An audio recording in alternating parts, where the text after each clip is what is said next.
Welcome you to the house of Yvonne, where all your dreams come true.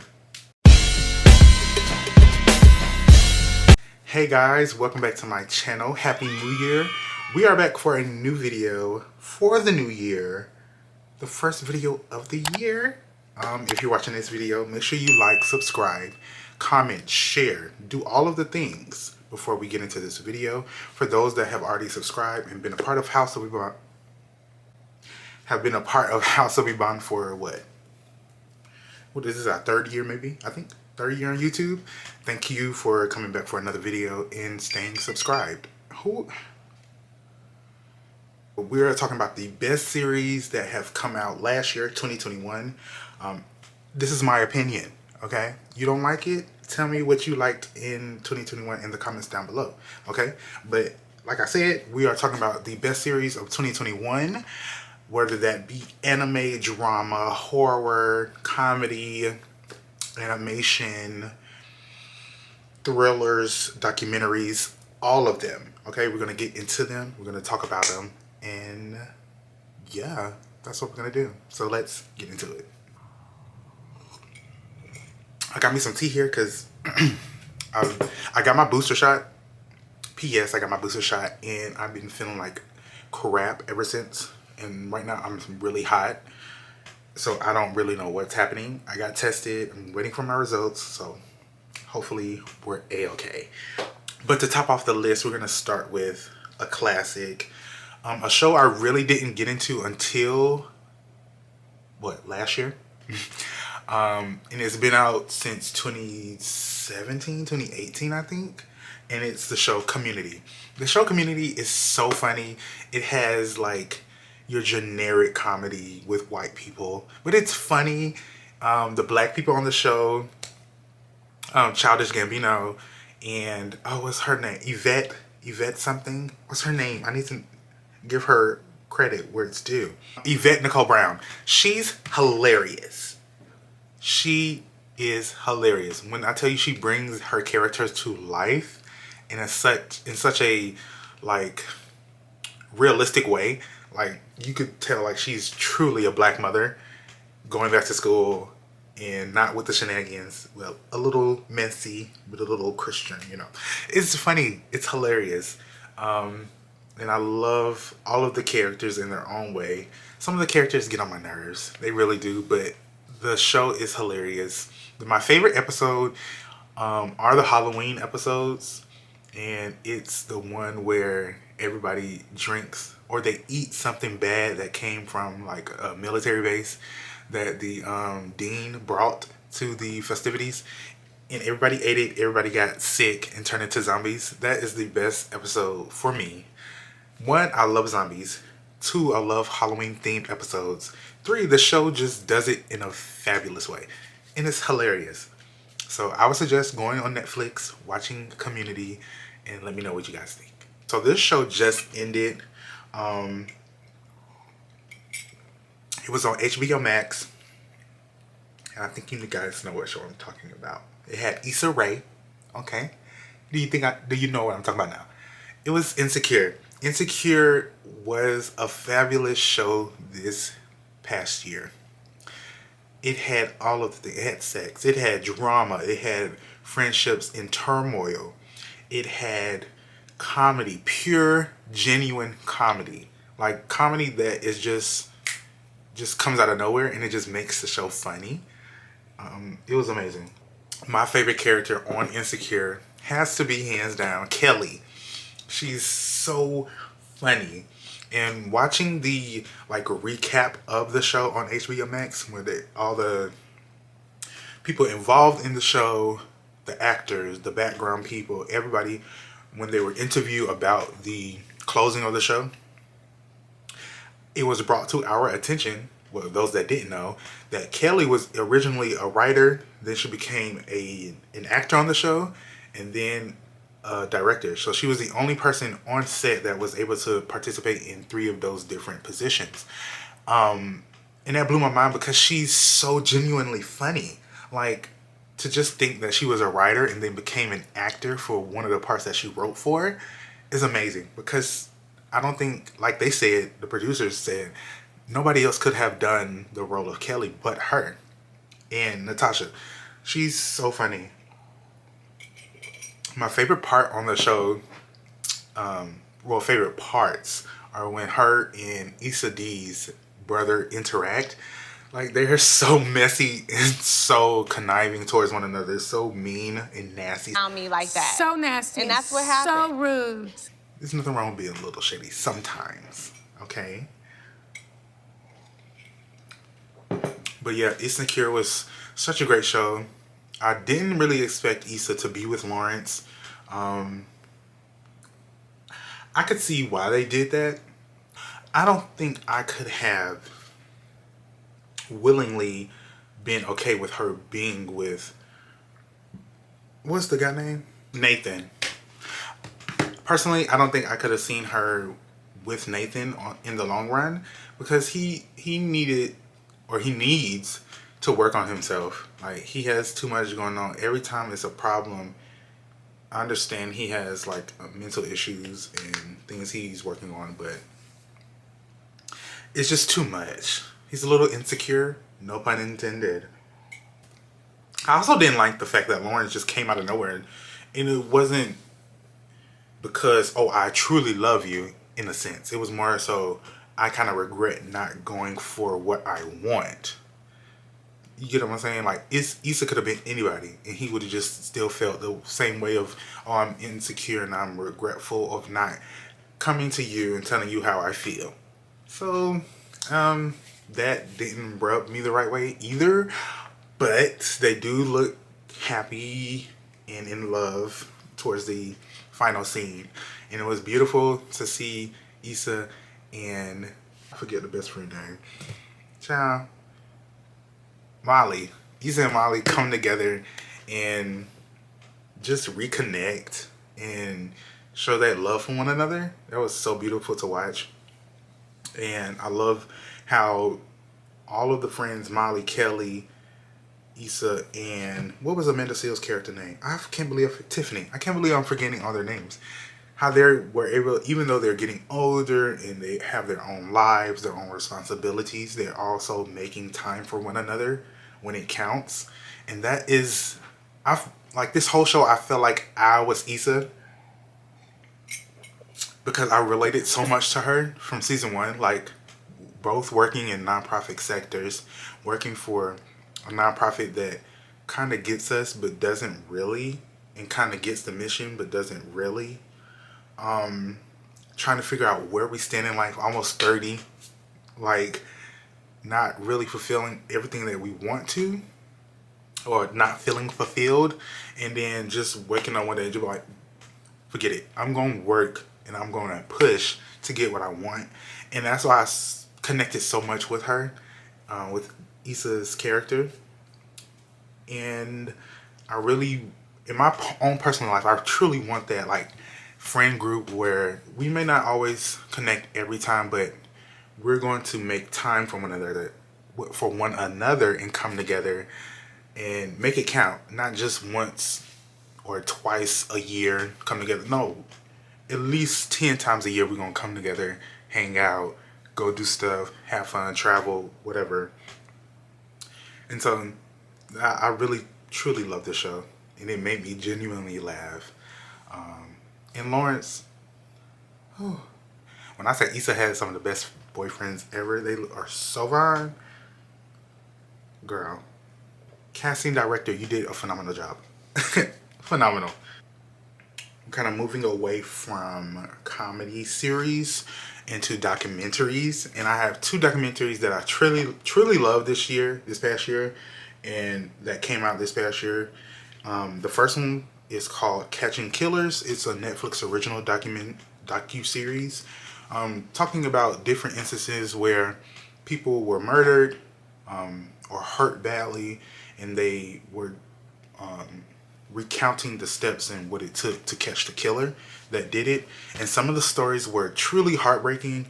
Well, not some, but all of them were truly heartbreaking. And just the way that people continue to treat other people recklessly and inhumanely, it's quite disgusting. The depths of which people will treat another person. And so through watching this, I just found out different stories that took place in the like 70s, 80s, 90s, and even now in the 2000s, that were just solved just a few years ago.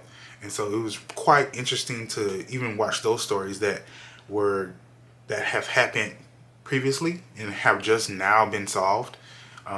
It was quite quite sad, but kind of fulfilling that they were able to catch the killer, and justice in some cases was fulfilled, even though like you have justice, but it still doesn't bring the family member back. But it was a good docuseries. I would suggest you go watch it. Watching things like that, I really have to be like in the moment. Like I truly want to watch this. I'm truly invested. I'm curious about what the stories, who the stories involve, and the circumstances that took place. So I would suggest you like take your time, recoup, because it can be heavy, but it is a good watch. The next show or docuseries is Britney versus Spears. This just came out last year, and we all, if you were under a rock, this docuseries shows I guess the path that Britney took with her family, being in that conservatorship and being preyed upon by her family and those around her, and just show like the different circumstances, events, situations that came about that conservatorship and how she was able to get out of it. I really commend her for not giving up, and I really commend the fans for really sticking by her side and truly letting the world know what truly was going on. Because there's no telling what could have happened to Britney and how detrimental that situation has been, could have been, and is on Britney's mental state. So it's just crazy to think that somebody that close to you, like a family member, your own parent, would treat you like trash and just do crazy stuff to you mentally, and emotionally, verbally. It's sad, but I'm glad Britney's better. I love her so much. I love her music. I heard she's coming out with new music. I can't wait to see what that sounds like. But you guys go watch. If you're not sure what a conservatorship is or what Britney Spears situation was, please go watch that docu-series on Netflix. I think it's on Netflix. It might be on Netflix or HBO Max, but check one of them and go watch it. Moving kind of away from docu-series, more into reality TV. The show We're Here on HBO Max with Shangela, Eureka O'Hara, and Bob the Drag Queen. I can't say how much of a good show this is. Like, when I tell you every episode I've cried tears. Not only tears of sadness, but tears of joy. Like, this show has made me cry each episode for both seasons. Like, no other show has done that. And it's only because I connect in certain instances with the people that the show is focused on during each episode, their stories, their willing, I can't get it out, their willingness to survive and thrive and just express themselves genuinely and without shame. I really connect to that, and just to see how they blossom throughout the episode, the hour-long episode, it's awesome. I can't wait to see I hope there's a third season. And I can't wait to see what happens on that third season and who's a part of it. Because when I tell you that some of the men on the show are so fine. I follow at least 2 other people on the show. And they're mine. So it's nothing. It's nothing. They're mine. You're mad about it. Stay mad. But yeah, I love the show. It's a great show. Make sure you go watch it. It's called We're Here on HBO Max. Okay, so now we're moving away from docuseries, away from comedy. We're going into anime, action, violence, blood, witchcraft, all of those things. Okay, so let's get into it. So our first show up is called The Nevers. It's on HBO Max. Came out earlier last year. It's a great show. It has magic, superpowers, like a little bit of fairy tales mixed into it, a little bit of early, well, I would say 15th, 16th century, I believe, if I'm correct. Don't shoot me down because I know you girls like to tussle, okay? But a little bit of Victorian era. Okay, I think that's the right era. Victorian era-esque situations in the show. It follows women that get powers, also men, mostly women that get powers from unknown source.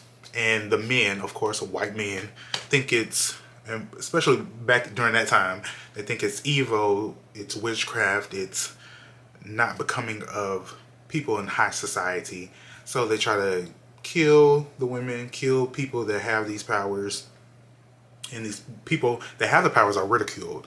And so it's a good show. It has a lot of violence, a lot of fighting, a little comedy mixed in. You know, you can't forget the comedy. A lot of great action scenes, and I love the show so much. Okay, so for the only anime that's on my list of best series from 2021, it's Invincible. It was on Amazon Prime. I mean, it's on Amazon, but you can only watch it if you have Amazon Prime. So I guess it's on Amazon Prime. But to me, it was the best anime series that came out last year. That was a new show last year. And when I tell you, the first episode broke my heart because I think if I can remember correctly, it was like so let's just get to the beginning. So Invincible is about a teenage boy whose father is one of the most famous superheroes on the planet Earth. Okay, and he is like living in his shadow a bit, his father's shadow, and he wants to come out of it. He wants to be a superhero. Once his powers come in, he starts trying to learn how to be a superhero. But we don't know that the daddy done killed the superhero group that he was supposed to be a part of. Like, when I say he killed them, that scene has to be one of the most horrific, most stunning visually pieces of work I've ever seen. Like, I was so grossed out, but yet so intrigued on like the fight sequence and the way the heads were coming off the bodies, the way the intestines were coming out of the body. So much blood. It really startled me because I wasn't nobody was really expecting it, but we knew that the daddy was bad. Sorry, spoilers. I'm so sorry. I should have said that. But spoilers. If you haven't watched it, I mean, girl, watch it now.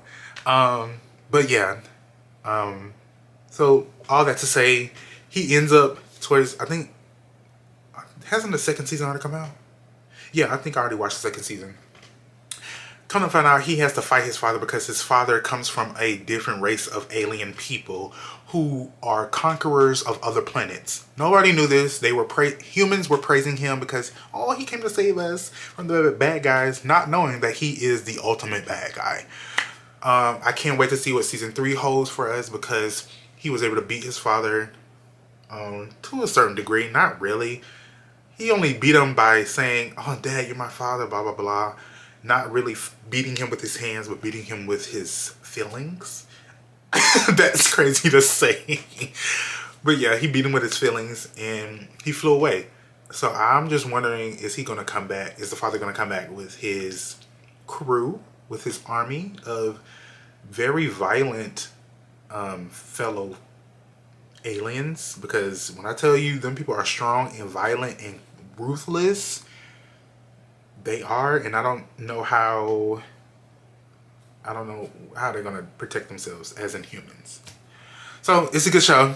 Go watch it. Alright, we only got 3 shows or 3 series left, and the next one up is Fear Street. Fear Street online and on Netflix is considered a movie, but it has 3 different parts. So Fear Street, if you haven't watched it yet, it's on Netflix. It's a Netflix original series. In my opinion, I call it a series because it has 3 different parts. So I watched it back to back to back. Series to me, period. But this show, it starts off with, the premise of the show is this girl, wasn't it a girl? So girl back during like the Salem witch trials, she was, everybody thought she was a witch, blah, blah, blah. Spoiler. I'm just giving a synopsis.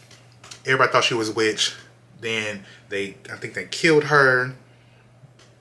And she put a curse on the town. Boom, boom, boom. We are in 1974, I think. And some people get killed because the curse, still on the town. We move into the 80s or 90s, late 80s, early 90s. Some people get killed again because of the curse. Okay, now we're in the 2000s current time. People are getting killed again because of what? The curse. Okay, and so our main characters are a girl, a mixed girl, her brother, the ex-girlfriend, her boyfriend, and the main character girl, her two friends. And so the premise of the show is that they come in contact with the people that are trying to kill them. It's a lot of personal stories going along in this main story. So we get different aspects of what life is like for them during this time. And the whole premise of the show, they have to beat the witch's curse and figure out how to end it. It's a great show. A lot of blood, like I said, a lot of blood. If you know me by now, you know I love watching shows with a lot of action and blood and horror. I don't know why, I love it. But in real life, I don't. But on TV, love it. So it's a lot of blood, horror, action, adventure, running away for your life. I love it. It's a great show. Great acting, phenomenal acting. And yeah, you should go watch it. Fear Street, 3 parts. To me, it's a series. To them, it's a movie. Whatever. But go watch it. It's really good. All right. Now we're moving into Marvel. WandaVision came out on Disney Plus. Watched it from beginning to end. Phenomenal show. I didn't quite like the beginning of the show. Only because I really didn't know what to expect. Because it was like black and white. And it was like, okay, what is the premise of the show? Can we get into it? But after the first and second episode, it started making sense because Wanda, after Thanos killed Vision, Wanda got in her head and was stuck because she couldn't live without him. And so it made sense to the way they did it, the way Disney and Marvel and all the writers, producers, graphic designers, everybody involved in the show, the way they did it was phenomenal. Because like I said, after Thanos killed Vision and Wanda didn't have nothing else to live for, it was pretty cool how like she created her own world through her powers. It wasn't like she even tried to. It just happened because she was so distraught. And so like the storytelling of it, the way the evil what's her name? Gwendola, the evil witch that really tried to take Wanda's power. And I cannot wait to see Agatha's story in her own show when it does come to Disney Plus.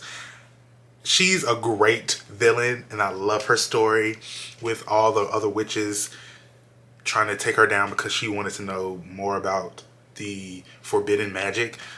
Love it. You gotta love it.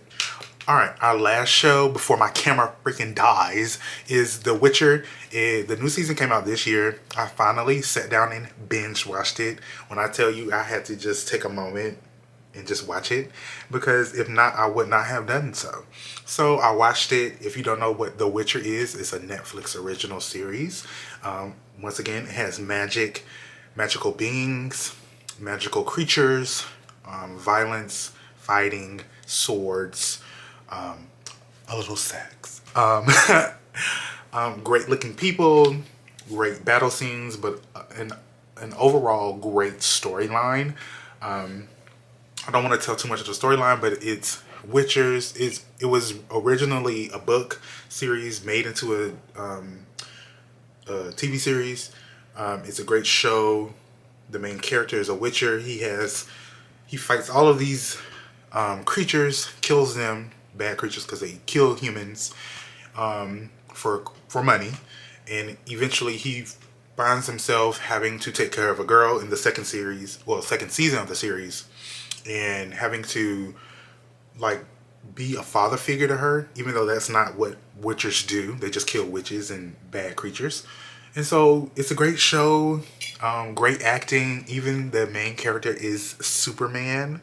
The man that plays Superman, that's him. He is fine, okay?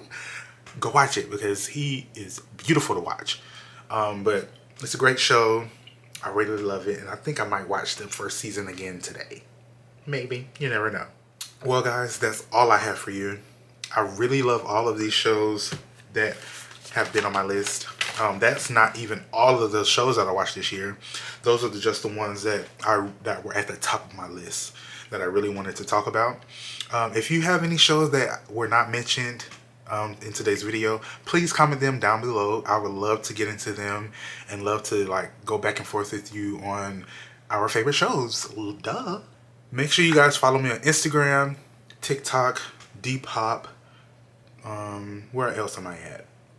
Everywhere on social media at House of Ebon. And until next time, I will see you guys later. Bye.